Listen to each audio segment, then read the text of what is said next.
tell you what I've done over the last few years. I'll just start off by saying I've done nothing, okay? We together, everybody in this room, has done a whole lot. I look at myself today as I look upon you, maybe as being like a sales manager in a company. And what we're trying to do is make sure that the people that are selling know everything about the product. You know, they know the improvements that we've made, so that when you hit the ground running every day, that you're out there selling. Because it didn't dawn on me until I had to speak to some first graders at Pritchard Preparatory School, and they said, "What does the mayor do?" And I couldn't answer that question. And because, anyway, I couldn't answer the question. I got in the car and I said, well, even if I told them I sold the city every day, they probably was wondering who's buying. But anyway, another thing that goes through my mind is that when I say we, and I look at this crowd, there's nobody here, and I don't know everybody here, but I'll just kind of pick on this table right here because Jay Watkins is here. And Jay's be rolling off of the Planning Commission real soon. And he reminded me about a year ago how many days and minutes he had left that he had to serve on that Planning Commission. But that is something that individuals are doing, serving this community, trying to make it a better place. Sitting next to Jay is someone that I don't think that you know. Her name is Marion McElroy. Marion is one of the members of the I-Team. And the work that the I-Team is doing for the city is amazing, and one day you'll start seeing it manifested itself through changes that'll be coming out, whether it's blight or whether it's helping with tourism. And so I could probably go around everybody in this room and make some comment about what you're doing to sell this city and to improve the product. So I'm just glad to be the mayor at this time. It's kind of like an infomercial maybe. Maybe I can tell you a few things today that are great things going on in the city, so that you're out there trying to sell this product, that you can help us do that. And you know, the most boring thing, and something salespeople really don't like to talk about, finances. You know, that's just somebody else's responsibility to talk about the finances, and they hope that they're there. But I can tell you this, if the finances don't work, nothing works. And Paul Wesch, who is the executive director of finance, is a wizard. I mean, he is amazing at what he has done in putting the city on probably the firmest foundation footing that it's had as far as how we're spending money and what will hopefully be an improved financial rating with the analyst. We had a phone call earlier this week with Moody's, and we just got our fingers crossed because they kept asking us, how did y'all do this? How did y'all do this? I said, Paul, tell them how we did it. So anyway, the point is that, you know, a couple of just high points is that Mobile has about $1 billion worth of direct and unfunded liabilities. $1 billion.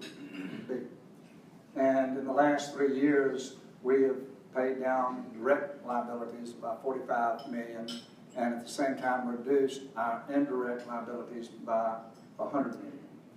And so that's something that we hope to continue on that pathway, because it allows us to do things that otherwise have not been done, and that's the amount of money we're spending on infrastructure and on the amount of money that we've been able to give in raises recently that I think everybody acknowledges that without our first responders being able to be paid what they need to be paid, then we're all in trouble. So let's get the kind of boring part of what the sales pitch would be for our city out of the way, but there are a lot of people that do not want to invest in a community that bringing their businesses here or growing their businesses if they don't think the finances in the city aren't healthy. Now, some of the accolades and some of the things that have happened recently, and not just accolades, but as recognition, whether it be being the recipient of award grants, has been just, in my opinion, phenomenal. Getting a Tiger grant, which is an acronym for some long bureaucratic terminology in the transportation world, but that's going to be to rebuild Broad Street and Beauregard Street going all the way into Brooklyn. And ultimately it'll be a $20 million project which will help transform that area, that corridor, connecting, and also includes part of Martin Luther King Boulevard, and it's going to be connecting citizens directly to the workplace at Brooklyn and along that corridor. And so what you'll see along that corridor is people starting to make investments because they know that it's going to be much bigger and much better. When I think of infrastructure, it's kind of hard not to think about other things that are going on, and everybody's always curious about the bridge.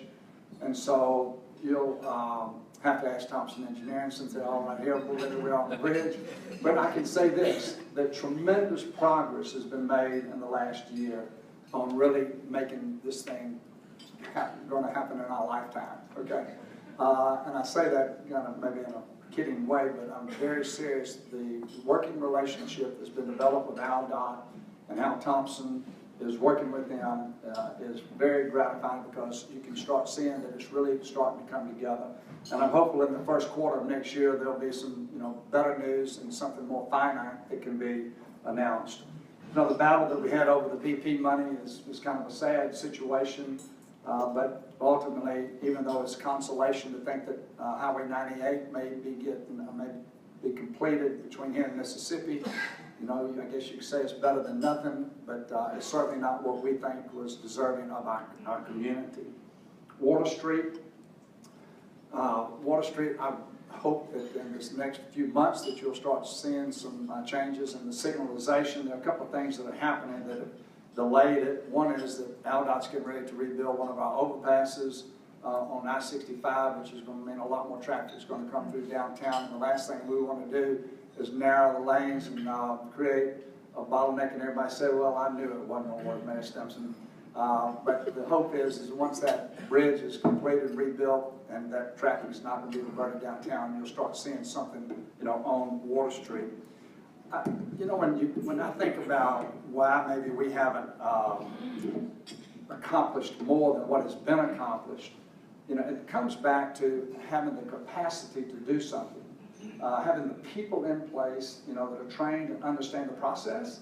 And so if you stop and think about really what we've done in the city, when the amount of infrastructure projects that we were dealing with was probably $2.5 to $3 million a year. So it's $25 million a year. And Diane, I think we've hired 1 or 2 people in addition.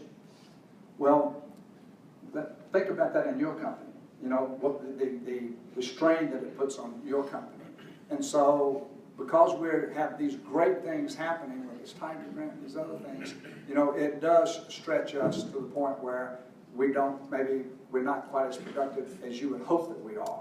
But we're in the process of addressing that, and we think that some of the changes that we'll be making here in the very near future will multiply our ability to get more things done in a more timely fashion.